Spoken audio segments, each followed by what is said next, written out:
could actually pass for him. All right, thank you, everybody. Welcome. This is the regular Wednesday live stream that we're doing. Our co-host here is Brian White from Future Oz, and we got Nick Gibbs from Investing Against the Grain. Every one of us have our own YouTube channels, and you can watch the live stream in any of these channels. Today, we're going to talk about two very big rumors. They're just rumors, but there's lots of small evidence that can back them up.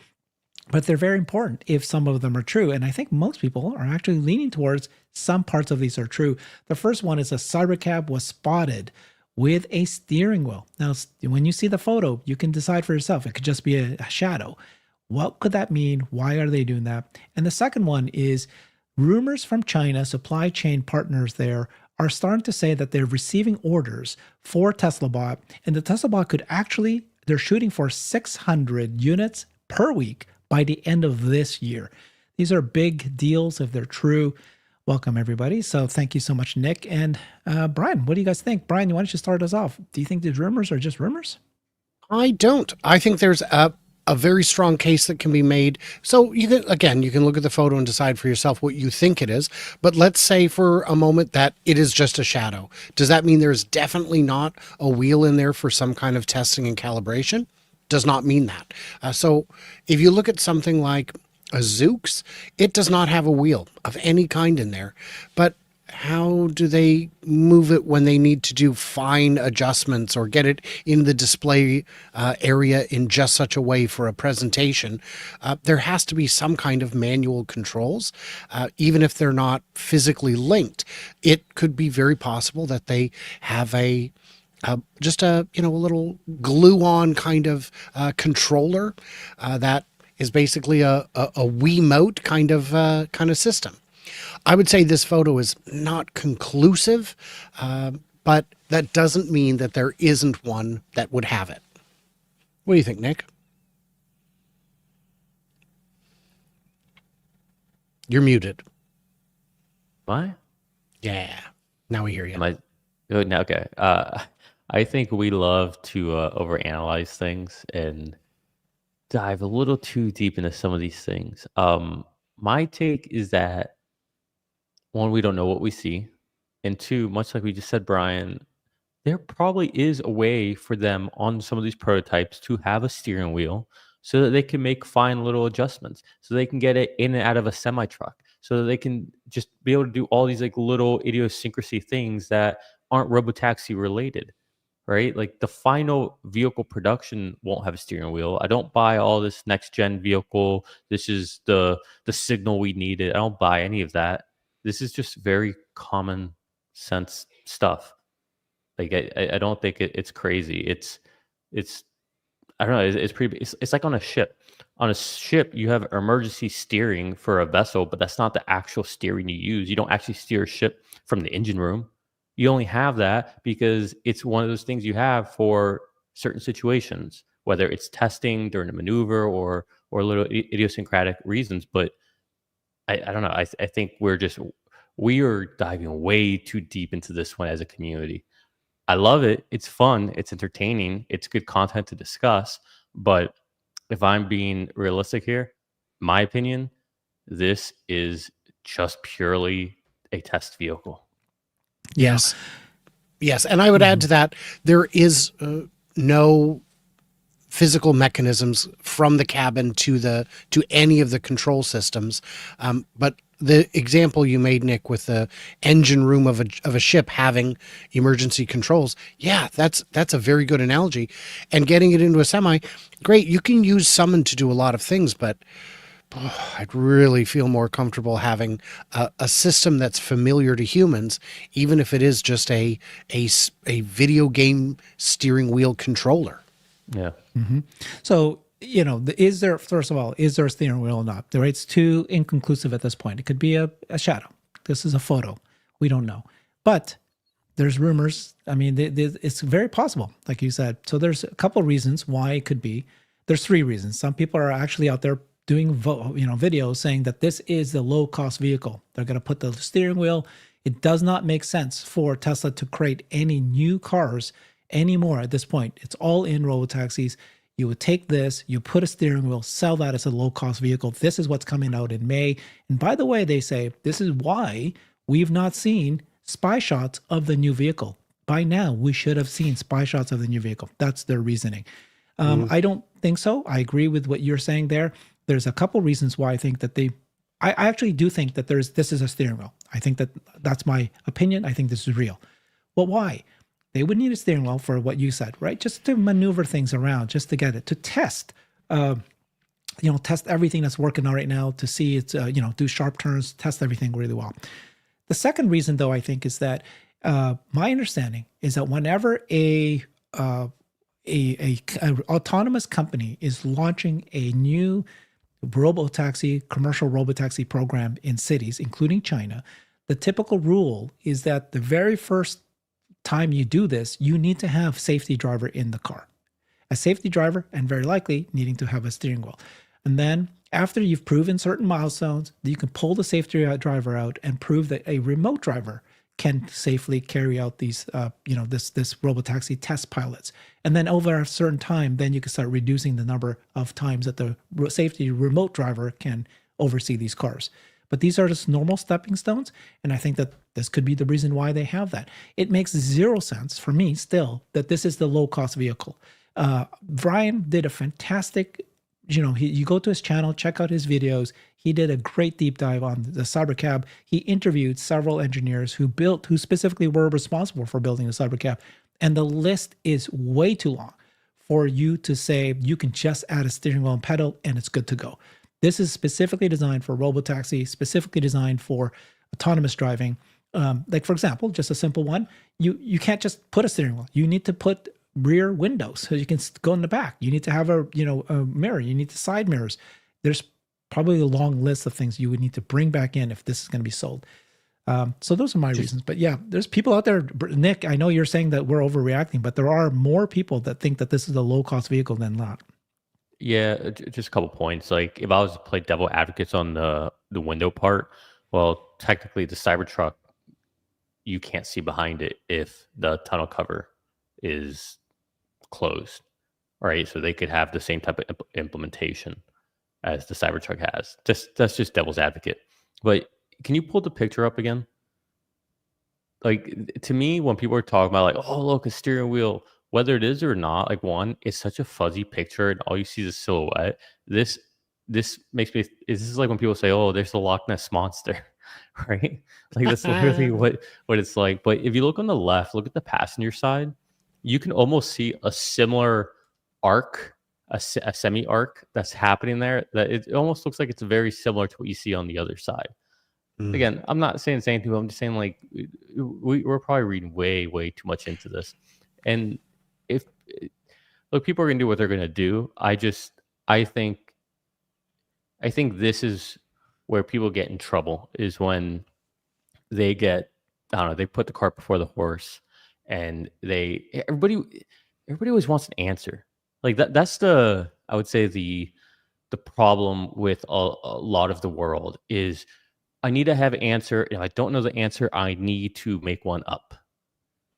And it's like, no, sometimes you don't know the answer because you don't know yet. And that's okay. And we can live in the unknowing. And right now, nobody knows what's next for Tesla with these next vehicles, other than what they've told us in the earnings calls, that they're working on them, that they're going to be released in the first half. And when we've been told that, no, the Cybercab is its own thing, that the Cybercab is going to be built on the Cybercab line with the unbox method. The new vehicles will use elements of the unbox method. Ergo, it's not the same vehicle. Mm-hmm. They've told us enough without telling us everything. Those are all, I would say, perfect points. I'm one of the people who, when I see a trailer for a movie, as soon as I've decided I want to see the movie, I shut off the trailer. I'll wait. I'm happy to wait and get the real thing. There is an important good parts. Yeah, the more exciting thing to me in that picture, if you could pull it back up, Herbert, is the width comparison with the Model S behind it. That is a narrow car. All the concerns, the doors will swing too wide. Look, if you opened one of those doors, it would only be as wide as the car behind it is with the doors closed. So that was, to me, the more exciting part of the picture, because That's a great observation. Yeah, that is a whole lot narrower. A lot more. a lot. Yeah. Look at the back of the S there. You can see even that fans out more. That's such a great observation, Brian. It's got big hips is what it's got. And then an interesting point you made, Herbert, that we haven't seen the spy shots. Once the Cybercab day was done, I expected to see there's a very large parking garage at Giga Texas, and the entire ground floor has been painstakingly blocked off from view. They put up security fences around it that will not fall. And that is, I believed, to hide the cybercabs within. I don't think the cybercabs were there. I think they were all in Southern California at the design studio. So I think what they're hiding is the intermediate vehicle that's built on the 3 and Y line. And it would make sense. The employees have been exceptional in keeping this under wraps. And I think it's, yeah, it'll happen soon. And I'm with Nick. I can wait and see how exciting it's going to be. Okay. Some people are saying this. Can we take a look at this? Is this true? Currently in the US, it's illegal to put a car with no controls in it. Well, Zoox has no controls. Yeah, it's driving around. You have to get approval, but that's already coming out. Yeah, it's not true. Now, I had read that Zoox does not have approval because they feel that they don't need approval because there's some reason they feel they don't need it, but why not? And it is down to, if it's an autonomous vehicle, I don't know, it's just down to NHTSA rules, and those can be changed with the swipe of a pen. Those do not require acts of Congress. Those can be just written. Those rules can just be written. Yeah. And this is where a federal framework for autonomy could come in and explain all this and define exactly what is allowed, what isn't allowed. In China, they just designated Shanghai as the level 3 company, the city that can do level 3. They've announced at least 20 cities in China that allows testing of autopilot, of testing of this. By the way, people don't understand this and realize this, but it is legal for you to test a autonomous driving platform in every single state today. And the 10 states that have actually got more fully described laws or rules around it, they did that just to clarify a little bit more specifically, and they allowed it. So it's actually not illegal to try out a autonomous driving today. Now, there might be things like NHTSA might say you need to have, these like a steering wheel and so forth, certain numbers, but you have to get approval for that for sure. Okay. So that is this rumor about the potential Cybercab with a steering wheel. I think we all kind of agree at this point. I still think it's real, but it doesn't matter if it is or isn't. It's very, just a shadow. We don't know yet for sure. But, I don't think it's a Cybercab. It's going to be the low-cost vehicle at all until I hear more information. But this one here is another rumor about the Tesla bot. And at first, it looks and sounds like it is a rumor, and it certainly is a rumor. We've not heard any news from Tesla themselves, but there is some credence to it because you're hearing supply chain people kind of sharing in more information. So this guy from China is just saying that from watching the social media in China, so again, who knows? It's more likely not true. He's saying that Tesla has given suppliers guidance on Optimus production, 600 units per week by the end of 2025. And so this obviously created a little stir. If you can do 600 per week, that would be 30,000 per year run rate by the end of this year. That's the run rate by the end of this year. That's the incredible part. It is in line with what Elon is saying, that by sometime next year, he's expecting 50,000 or even up to 100,000. Well, you'll need to start somewhere. And so what's happened is that, another person is basically saying that this rumors is spreading that these industry chain research, I don't know where he came up with that number, but let's just jump here. But basically, this is the breakdown of what he's hearing from the supply chain. They actually list out the actual supply chain partners. So for the joint actuators, Tesla will be producing that in-house, but they're going to partner with Sanhua, Topu, and then new suppliers, Zhenhu, strong in-screw automation lines, motor matching sample submitted. You can see here that they actually list out harmonic drive systems, so very specific. Again, this could all be bull. It could all be crap, but this is what they're hearing from the suppliers themselves. And you can see that as we break down, there's a list here. And then this is, again, very weak but the stock for harmonic drive jumped, 32% just the last few days. Somebody's maybe knowing something. So Brian and I did a show on this, and we talked about this. Brian, why don't you summarize what you thought about this? My thinking is that this all kind of fits in terms of the run rate by the end of the year.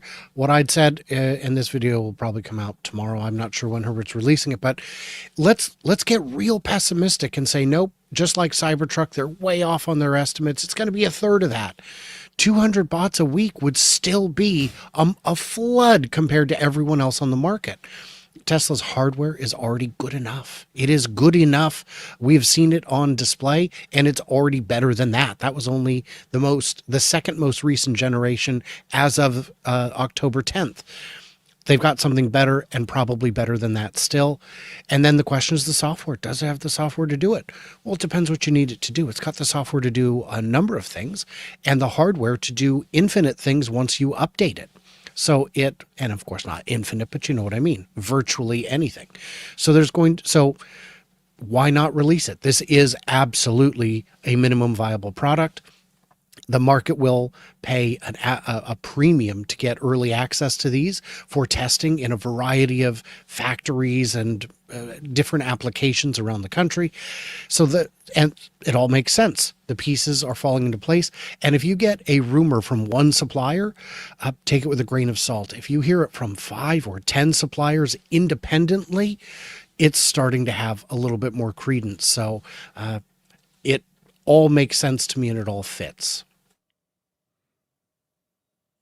Don't you think, though, that especially because it's the bot, Tesla would lock this down? They would put so much, NDAs and, very, very careful, only a select few. So that's one part of the argument, right? They've done a fantastic job up to now, really, clamping down to make sure that secrets are secrets. Tesla's done a much better job. I don't know. I think Apple does a great job there as well. But the other side of it is that there's so many suppliers and they have just tremendous amount of, they need to arrange. We're heading into the high scale production. They need to make this work. There's going to be more and more people involved, especially when you say to a company, I need you to have this many parts by this date.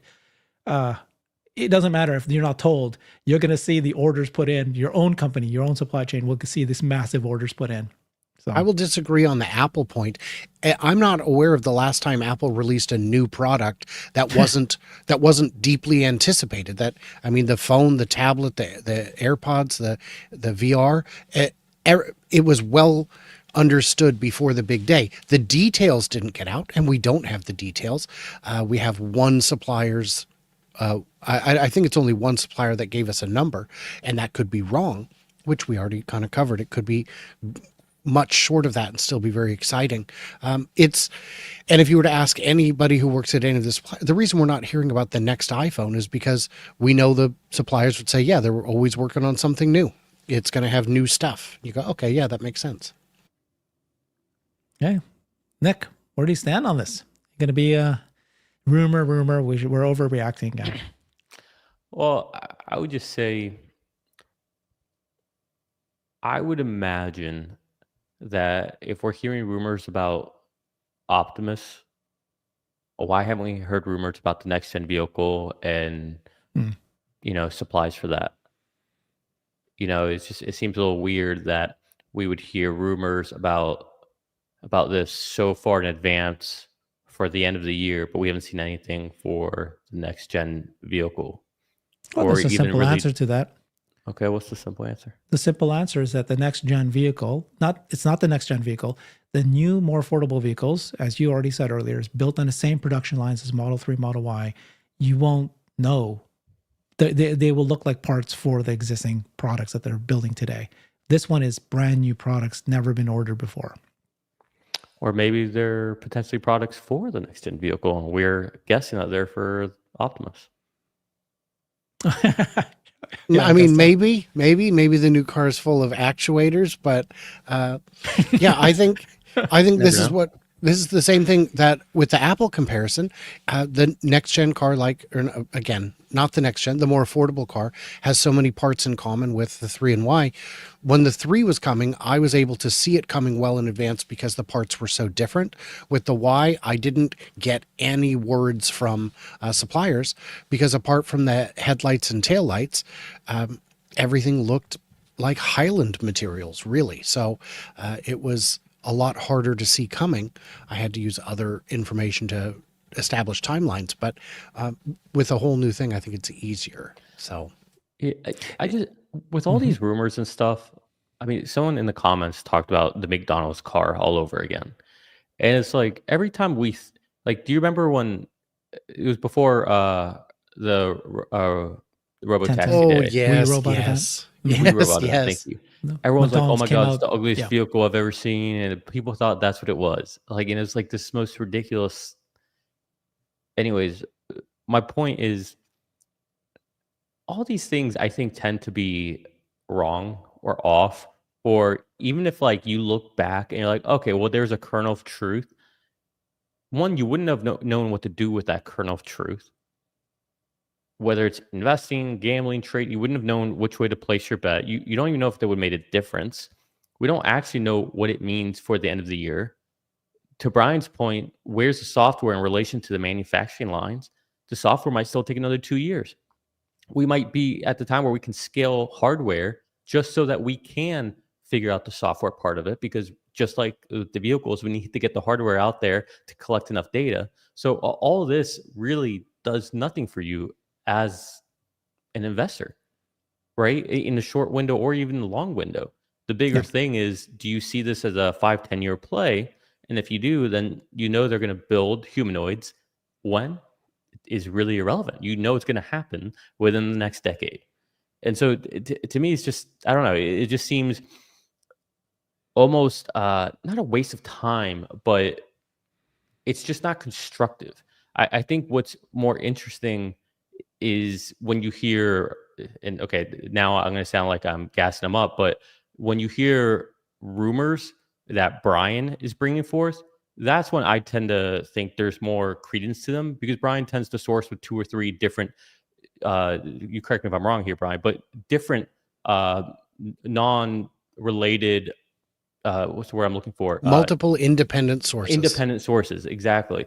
And that's when I'm like, okay, but when I see these one-offs, it's like, Yeah. I don't know who this person is. Are they signal? Are they noise? What's their history? Like, it's hard to know. So I don't know. That's kind of how I look Hmm. at it. And I'm I not trying to yeah. like dampen anyone's Yeah. fun or anything. I'm just trying to be pragmatic here, and not.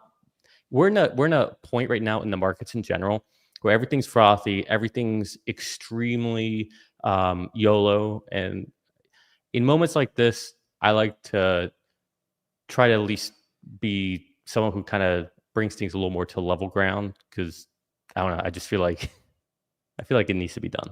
So, but that's Uh, just me. so yes, when I report rumors, I will not consider it valid until I've got not only multiple independent sources, but ones who I know, verified, like real sources. That's why I was the last to the Giga Mexico story. All the claims I had seen were unverifiable and single source.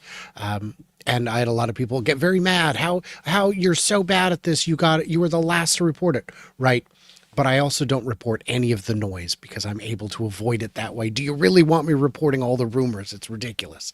I did a whole show with Jan from Tesla Fix where all we talked about was single source rumors that we hadn't published over the past year. And we had some doozies in there.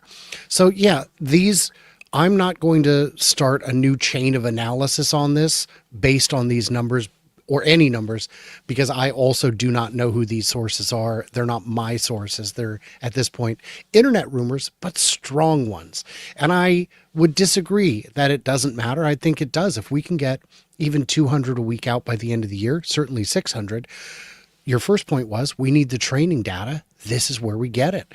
And with those kinds of numbers, it'd be a volume that is too great for Tesla to fully utilize in-house, meaning they'd be going out to customers to learn additional use cases, additional skills and tasks. So I don't know. I think it's a lot of fun either way.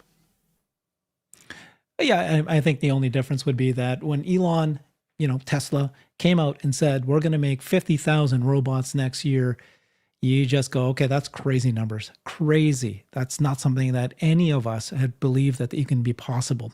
So we put a lot of discounting on that statement. Then if you start to see signs that that's actually even possible, that's where it's interesting. Okay, that's why it says, okay, it's a rumor. We don't know if this is true. We'll wait to see what they say again at the earnings call next week. On the 29th, we will be hosting a live stream here on this channel and Brian's channel as well, and he'll be joining us. We'll be doing it together. We'll hear more. But for him to come out and say 50,000, right? That's not a rumor. That was an actual situation that he said. And but then you can go, yeah, he's just saying numbers again, until you start seeing the pieces lined up. Because if you truly are going to hit 50,000, that's crazy. What do you need to see this year?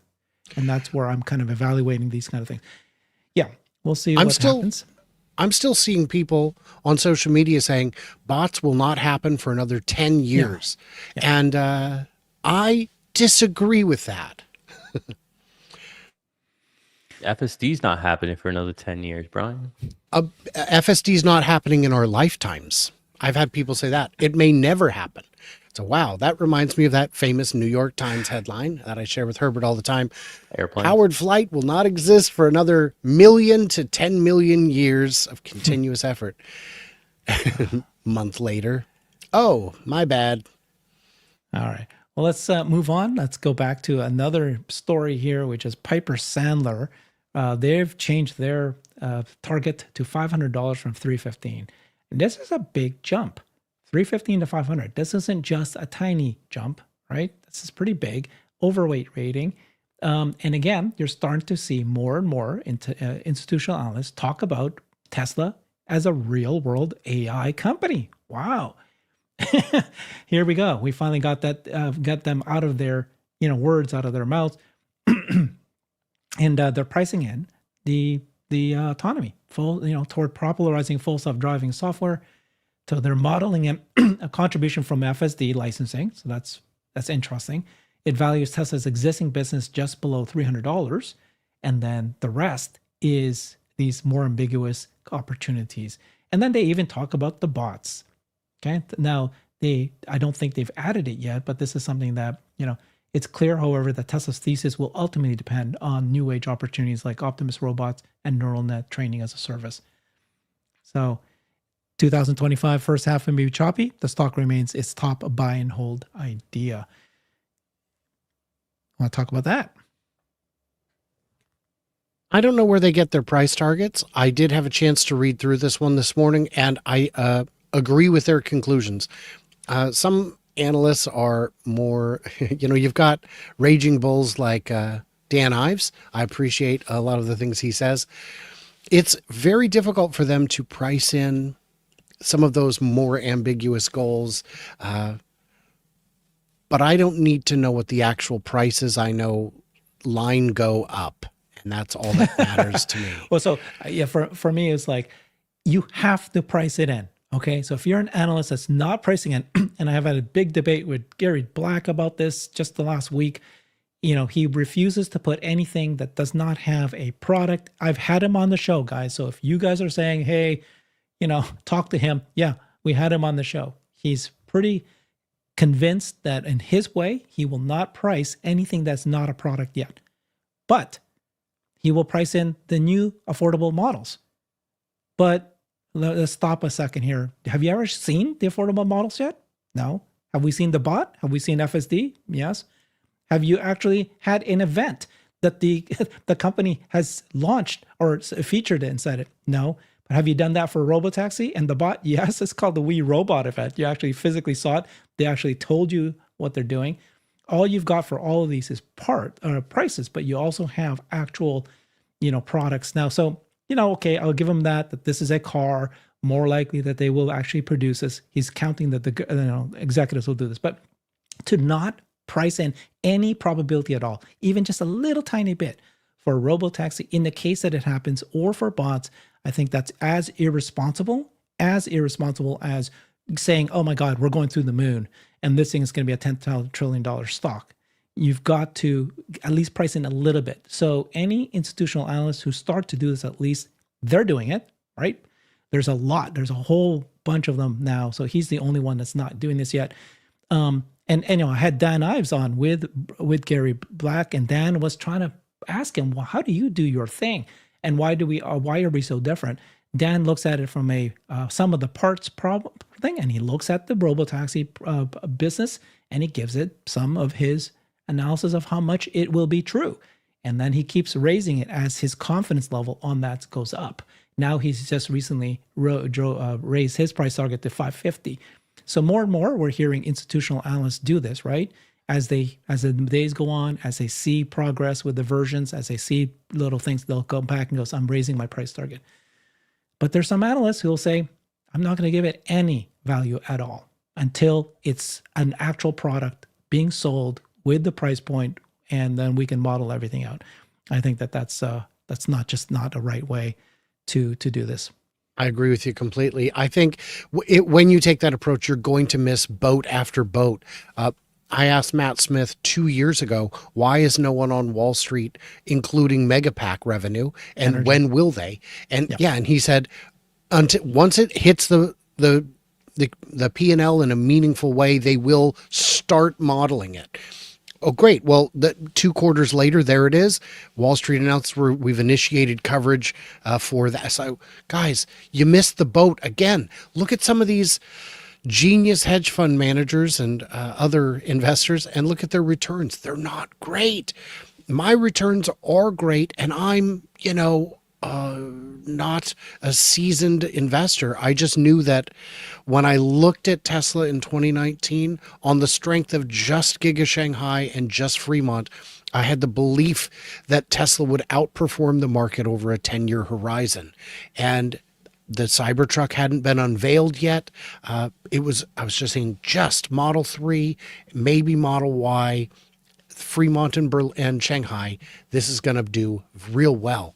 And there were analysts saying, oh, this is the valuation. These are crazy at, at $14 in split adjusted value. I would never pay that for this company.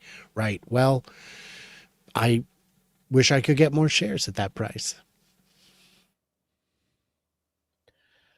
I think when you see, I don't think it's a secret for anyone that's out there. You've heard me, whether it's with Herbert and Brian or Randy or Farzad and Hans. I think analysts are a yes, worthless job title. I think they're there just for clickbait. I think they're there just for noise. It's really pointless and you can tell it's all BS when you have a clean $500, $515, whatever price target. That's how you know it's BS, because that's not real. They're not using math to do any of that. Otherwise, you'd look like 503.96 cents, right? If you're actually doing math. At least that's how all my spreadsheets look like. Maybe I'm doing something wrong. But I like what Brian said earlier. I don't really know. What I know is I think moving to the future, up and to the right. And the question is, do you think up and to the right a lot, a little, medium? Like, in reality, these price targets, that's all they're really for. To actually say 500 or 600 or 700 or 400 or 1,000, it's like, it's irrelevant. Like, just say, I think up a lot, up a medium, up a little, because you don't actually know the price. And what happens when you get to the price? What happens when we get to 500? What happens when we get to 600? Is all of a sudden a sell? Hell no. Like, you're not going to just sell because something happened to get you to that point that's meaningful. So that's the last thing you're going to do is sell. And so all they're doing is constantly playing catch up. It seems counterintuitive to me to ever listen to any of these analysts when, again, you can just go and look at their historic record and most of them suck. And when I say most, I mean like 97% of them are awful. They're no better than a coin flip. So when I see these numbers, when I see people talk about this, it's like everybody has their cliche. With Dan Ives, it's some of the parts, or a green tidal wave, right? With Gary Black, it's constantly the, well, to your point, Herbert, how do I model it? How they don't even tell me how to think about it. They haven't even told me how I should project this out. So how can I do that if management's not telling me? Right? We hear the same rhetoric from all these people, which I guess it's fair because at least their thinking isn't changing. But it just shows the flaw in their thinking. Like I even think Dan Ives has a flaw in the way he thinks about these things, because when he's thinking about as some of the parts, like, okay, that's fine, but I don't know. I feel like you're missing the forest for the trees when you're just looking at some of the parts. You're not seeing the bigger picture of everything being more of an ecosystem. And I think when you start seeing everything integrated as an ecosystem, the value of that is just that much more, right? It's like the iPhone network. You have the MacBook, sure. You have the iPhone, sure. But when you start seeing how all these different pieces integrate together, there's a lot more value in that, right? And you've seen everyone try to chase that Apple-like ecosystem. So I just think there's so much that's missing there. And the truth is that we don't know what we don't know anything other than what they tell us and what we experience in our own day-to-day lives. And to me, that's how I really generate my value of our trajectory and how close we are. Beyond that, to your point, Herbert, you have to have something in your models. You have to. We know Optimus is real. We know that they're going to make vehicles. We know FSD is real. The only thing we don't know is the time component, the projection of time, which if you're investing for the long term, that part should really be irrelevant. So get rid of the time factor and just what do you project units to be? What do you think they will charge for subscriptions? What do you think they'll charge for the hardware? What do you think the recurring revenue will be? Right. And you can just model all that out and you can skew it, whatever makes sense for you. But I think anything else beyond that, we're just putting numbers out there for what? For media headline to get our names back out there? I don't know. It seems disingenuous. You make a great point about analysts, right? But, okay, the big but is that this is trying to cock my crack again. No, we can get off that. The big but is that this is the big money that invests in companies. You have the sell side analysts, you have the buy side analysts, and they unfortunately inform where the big money is going to invest in, right? Pension funds. Yeah. So yes, there's no to this. Every single company, the vast majority of the dollars that go into buy the stock is from institutions. And Tesla happens to be one of the most largest retail community with investments in it. We used to be well over 50%. Guess what? Today, we are no longer more than 50%. We're still one of the highest compared to any other company out there, but we're under 50%. So the people who are controlling and buying into this is the big money. I'm not saying that retail doesn't have a ability to shape where this goes. In fact, we do, because number one, we generate so much content to actually spread the truth and spread the facts and spread the kind of the knowledge of what's happening. And number two, we're activist retail. We're actually strong as a group and we can vote together and so forth. So I'm saying that that's strong, but that is the case today, Nick. More than 50% of Tesla's shareholders are institutions at this point. I agree with that. Big money's not listening to Gary Black. Big money's not listening to Dan Ives. I promise you. Definitely isn't listening to Gary. I promise you they're not. They're not listening to Ross. They're not listening to any of them. It's unfortunate. Gary follows and subscribes to a number of people who I feel provide analysis that has led him astray. There was a quarter when he was the most wrong on production and deliveries, and second only to the person who gave him the advice. Or the next worst was the person who gave him the advice, and he was using his week-old, out-of-date information. And you know, I've met Gary a number of times. For the first time, 3 times. He doesn't seem to remember me, but it's crazy. He get garbage in, garbage out. You get bad information, and his fund returns unfortunately reflect that.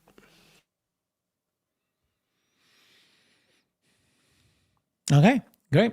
Okay. You guys want to talk about Elon Musk? What has happened in the last several days here in terms of, the investments in the one example would be Sam Altman and the Stargate project. Have you guys been following that at all? I saw a very recent tweet, like today, a post on X that said, and I can't find it now. I want to say it's in this group, that Elon said it's fake. Elon replied, it's fake. So it was here. I'll just post this in the Yeah. He said message they don't here. actually have money. He said that SoftBank doesn't actually. Here, let me share this. I just popped Let one me in share the. my screen. Mhm. I'll just share my screen here. So, and I don't know anything about this, but yeah, I welcome the discussion.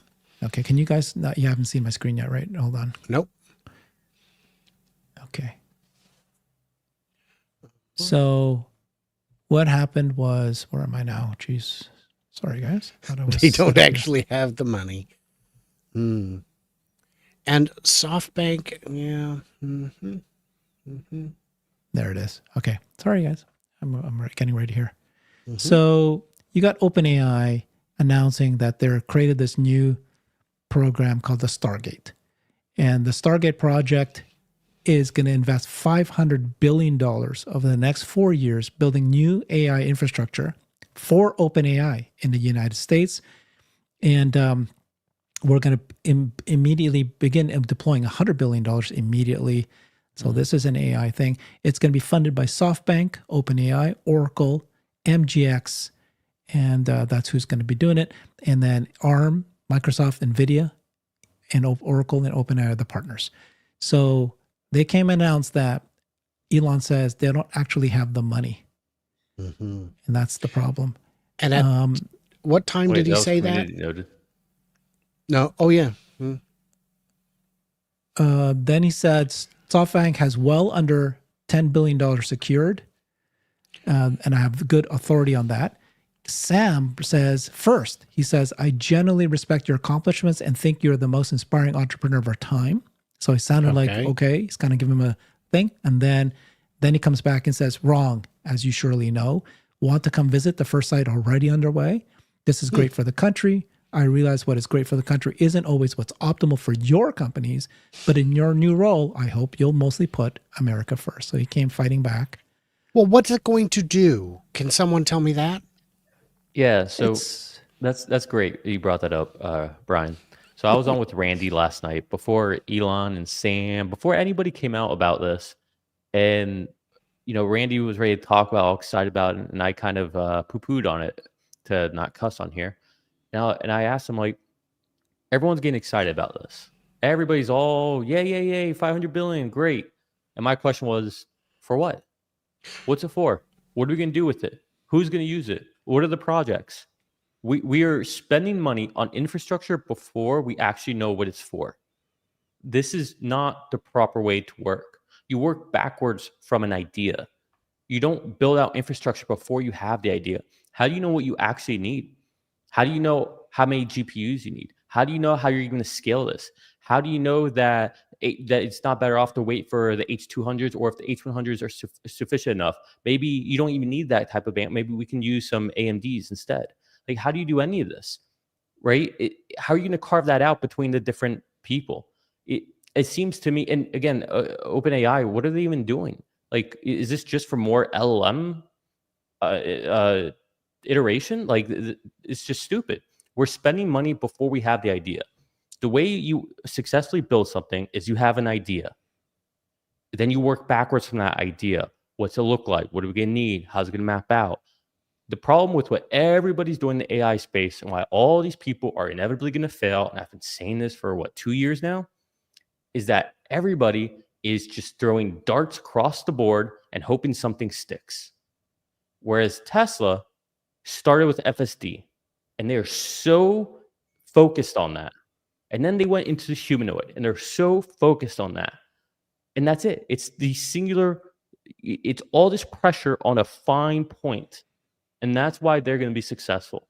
Everyone else, they're trying to find the answer. You hear all these people talk about training LLMs, and we're going to do video now and all these things, and we're going to get to AGI, and AGI is this big, mythical thing that we're going to get to and going to solve, and that's going to be the end all be all.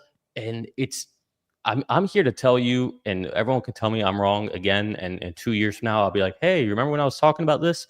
All this is wasted money. If you don't know what you're actually solving for first, you're doing this wrong. You're absolutely doing this wrong.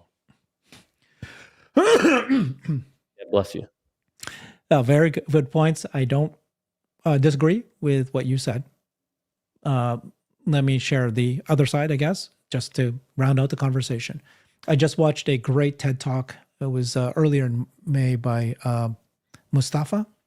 He's the AI in charge of Microsoft at this point, and he talked about how the future of AI is going to be. And this guy, you know, he knows his stuff. He's just as high. He was the same level as Sam Altman and all those people at the top. But because he's done what? What's he done? Oh gosh, his background is fantastic. So no, Yeah. Tell me what great AI thing he's done. Would love to hear it. Dude. Hey, his name is Mustafa Suleiman. Huh? You got cracks in your store before you start. I mean, I guess I am passionate about this stuff. I don't like throwing good money around. No, I mean, I guess you can say that about anybody, right? Because you can say, well, that guy's not enough knowledge. But I guess you can also say that there's some people that are probably the leaders. People who do stuff successfully, who have a proven track record. So he is an AI entrepreneur. He's the CEO of Microsoft AI. He was the co-founder of DeepMind, an AI company acquired by Google. He co-founded Inflection AI. So, I mean, DeepMind co-founder along with Demis Hassabis, who's, of course, we know is the major DeepMind guy. So he's been doing this for decades. He's the leader in the space. That's pretty good. That's pretty good background. So anyways, my point was DeepMind, who were the ones who actually were able to figure out how transformers work, but they couldn't even figure out the utility of a transformer. It took OpenAI to figure that out. That's how great he is. Yeah. My point is that, okay, these are people who are in the AI field and they're trying to figure out what's going to happen in the future. And he did this great TED Talk and he explained, that he sees AI and, it's so hard to define what it is actually. And he was calling it a new artificial species because where it's going to be in the future. So first of all, you probably cannot argue at this point that AI impacts everything, every discipline, every segment, everything we're doing. And it's showing that it has tremendous value to everything. We're talking medication, medicines and genomics, to physics, to math, to teaching, to everything you can think of. Law, everything's being touched by it, being improved by it, being helped by it. And it's very creative, as you know. So they are headed towards AGI, right? So if you believe or don't believe, some people are off in their projections. He's saying that within 3 years, we're going to get to AGI. Even Elon Musk himself believes this as well. I think most of these guys are saying 2 to 3 years. So this is why they're building this massive data center. It's compute. And the more compute. Now, the argument you made is valid, which is it's one thing to build this massive data center, like $100 billion. You don't even need that unless you have data. Where's the data? The only people that could have the data is Tesla with the real world data from the bots, thousands of bots from having for the cars. But other than that, everybody already has access to the world's data that is existing in written form and video form from YouTube and Twitter and all that data that's out in the web. It's already accessible to everybody today. So what are they going to fill it with? Totally agree with you. So just more compute doesn't mean anything. OpenAI? Me. OpenAI, Oracle, SoftBank, they definitely don't have the data. Yeah. Right. Because they're not a data company, right? They are, right. Maybe they do. We don't know what they're crunching. Yeah. No, so I agree with you. I am a believer. What was that company? The Chinese company just 2 days ago came out and said we have a competitor to O1 and, they basically, much lower cost. So it's a commodity, right? As you've been saying for last year, LLM is a commodity. Totally agree with you there. I'm not at this point. I don't know where, OpenAI, Sam Altman, just 2 weeks ago, I did a show on that where they've pivoted to robots. They're now hired a humanoid robot, person in charge of that. They're hiring people. They want to get into human or robots. Well, it's a little too late. Yeah, of course. And you can't even build them. Where are you going to build them? You have to partner with some company to build them. But anyone who's partnering is going to lose in anything at this point. If you're partnering, you're going to lose. Would you Yeah. explain that more? I don't understand why that would be. Because it's going to come down to it's going to come down to the least cost of service, and you're going to have to be competing against Tesla. So if you're partnering with all these different companies and you're layering on your costs, why would I ever choose to go with you? This is assuming you can catch up to Tesla and you can be on equal footing. Why would I pay for the more expensive thing? I'll stop. It Well, won't the happen. reason you would is that there's not enough bots for the demand for all these different jobs. And even if Elon is able to create 10 million bots next year per year, there's still room for additional bots that somebody might make that costs more, that has different skills, much less things. There's room for so many bots. Once it's proven to be a market and that they can do actual useful work, regardless of the price, regardless of the basically being I'm saying that there's not going to be a competitive environment for a year, for maybe even a decade, honestly. Maybe not a decade, maybe 5 years, Yeah. Okay. Yeah. So with that said, let me explain my point of view. I think Tesla is so far ahead when it comes to Optimus and FSD that I'm now jumping on to Alexandra's point of view. I don't think there's going to be a What's her point of licensing view? deal. I don't What's think her there's going point to be of a view? licensing deal for FSD. I think that's going to be over. And it's literally only going to be Tesla out there, and nobody's even close to catching up.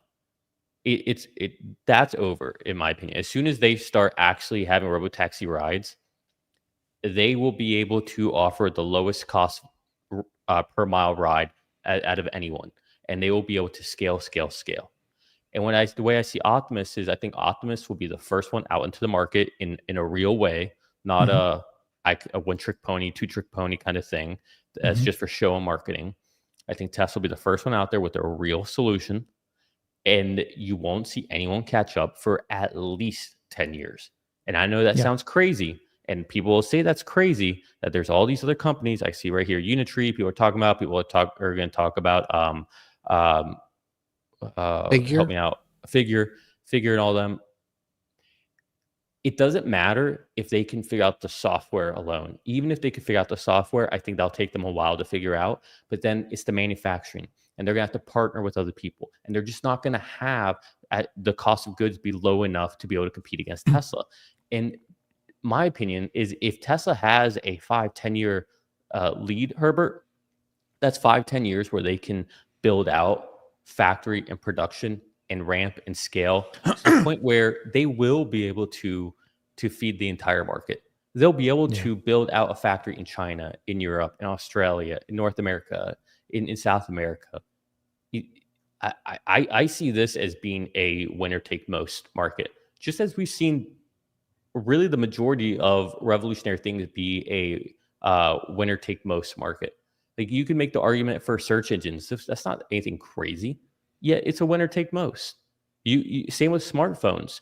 Yes, Apple doesn't have the majority, but they have the majority of the profits. Everybody else is scratching for slim pickings. Same with ride hailing right now, right? You see this across the board. So I think if other countries that had the backing of the entire, like, because people are going to talk about China's doing XYZ. China can't even land a rocket yet. They can't even land a rocket yet. But somehow they're going to figure out AI. Somehow they're going to figure out humanoids. I don't know. Yeah. I So, don't yeah, believe it. I agree with you, by the way. I do agree with you. And the reason I agree with you is that this is not a product, it's a network effect. If it wasn't a network effect, then you can have as many competitors as you want. But it's a network effect, meaning that every additional bot that one company can make is additional skills. It can be learned. And as soon as one bot learns it, all bots have it. And so the more bots you have, the more skills you can learn. The more you can map also the real world data, the more you can put into these large scale. Exactly. And then they network each other. Like, you can have all sorts of apps, just like you have in the App Store, more apps that are really specific to your bot system. Now, if Tesla says it's just going to be Tesla bots, they want it. If they say, I'm going to partner with other companies and you can create all kinds of different kind of Tesla bot form factors and you can have our brains in it, they want it. The problem that Apple had was they decided to stay in, closed garden.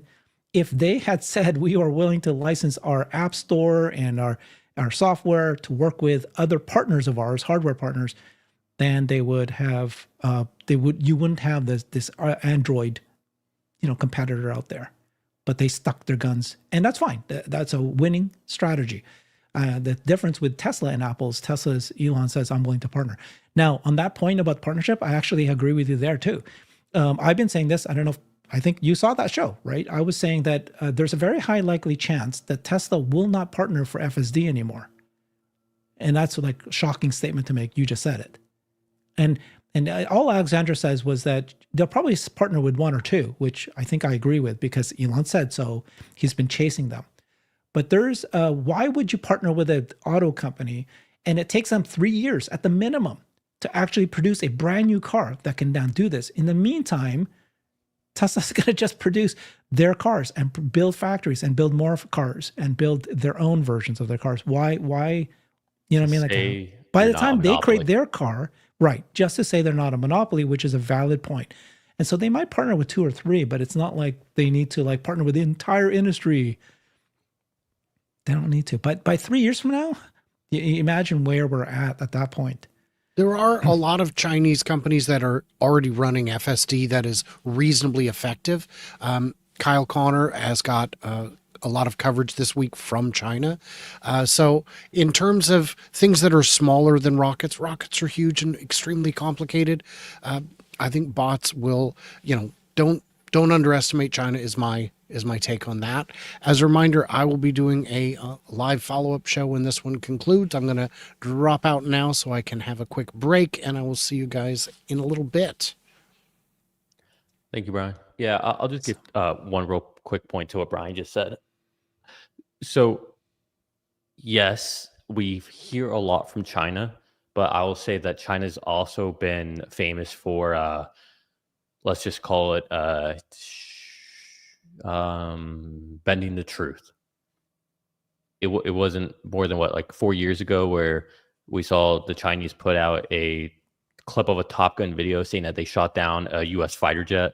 I mean, like we've seen these things before, and even then we don't know who's behind it. We've seen these rooms of all these people sitting there driving the vehicles for them. I mean, I take all that with a grain of salt. China has not been great at innovating in these type of spaces. They've really excelled at innovating on the manufacturing side, and you got to take your hats off to them because compared to if we are a D grade compared to them when it comes to that, but when it comes to forward innovation, I would say they're a D grade compared to us, right? So that's how I see it. I don't see it changing. So lots of reasons. There's lots of examples where China they said something, they were going to do something, it didn't happen. But there's also a lot of examples where when you have the might of the government, and the most recent one that we all can see right in front of our eyes is electric vehicles and battery storage and energy. They cornered the market for minerals. They bought every single mineral mine you could think of in Africa, and they built these batteries, and they're the world leader in batteries. Then they said, we're going to become an electric vehicle company, and they propped up and created over 100 electric vehicle car companies out there.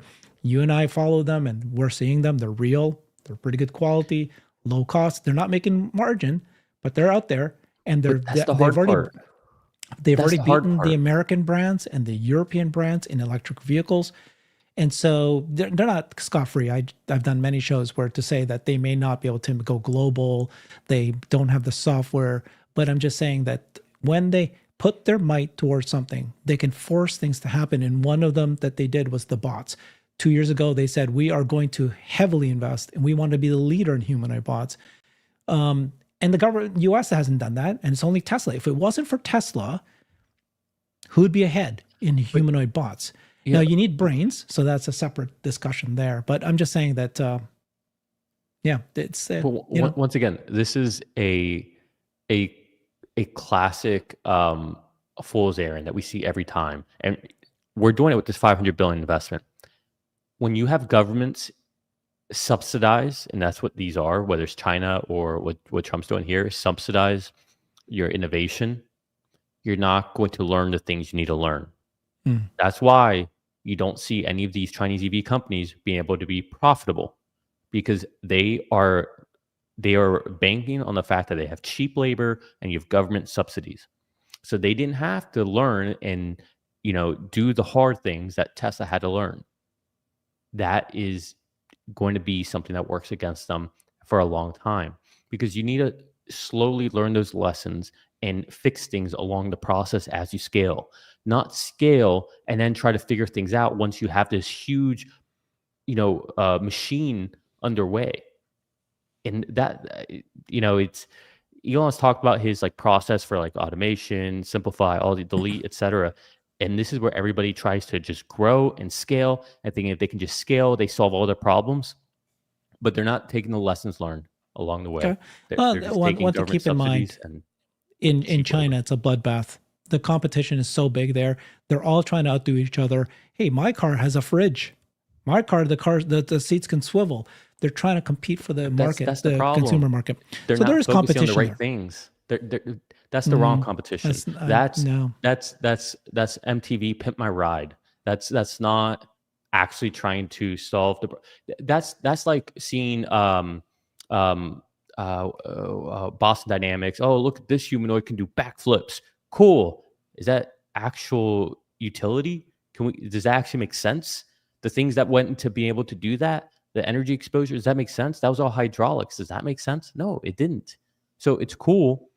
Yeah. It's great for a headline or for like, hey, I got this feature, but it's not first principles. And I watch. We'll be on in 2 years, and I'll be like, hey, you guys remember when I was saying this, and you guys No, dismissed it? I agree with you. I absolutely agree with you. I know that Tesla is so far ahead, and all these things these are smoke and mirrors. A lot of these bot demos, smoke and mirrors. They're just trying to get marketing. They're trying to get out in front. Look at what they're doing. And then so much of the public watch these videos and they go, "Don't you realize?" And like, no, these guys are nowhere near what Tesla is able to do. Yeah, I'm on board with you. Everything you've said so far, it's actually true.